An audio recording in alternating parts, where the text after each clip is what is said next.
lorsque vous voulez vous marier, il faut faire la part des choses. Il y a ce qu'on appelle la forme du mariage et il y a ce qu'on appelle donc le régime matrimonial. La forme du mariage, ça peut être monogamie, ça peut être la polygamie. Supposons une personne, un homme et une femme, alors qui souhaitent se marier. Si ces deux-là ont choisi donc le régime de la séparation des biens,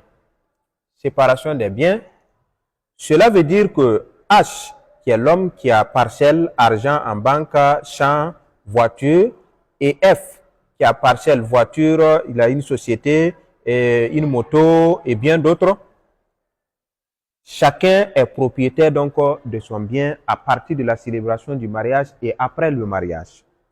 De sorte que elle ne peut pas réclamer des comptes à H, H aussi ne peut pas réclamer donc des comptes à F sur la gestion de ses biens.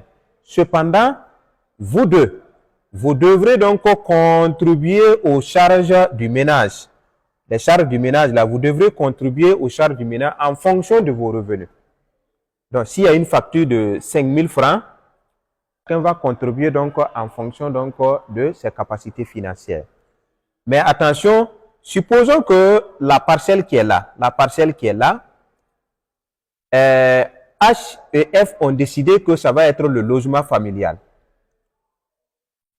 Quand bien même vous êtes dans l'hypothèse de la séparation des biens, ce logement familial-là ne peut pas être vendu par H, si bien qu'ils sont dans ce qu'on appelle le régime de la séparation des biens. Ça ne peut pas être vendu parce que c'est un logement familial et à partir du moment où ça a acquis donc la casquette de logement familial, ça devient automatiquement un bien qui est protégé.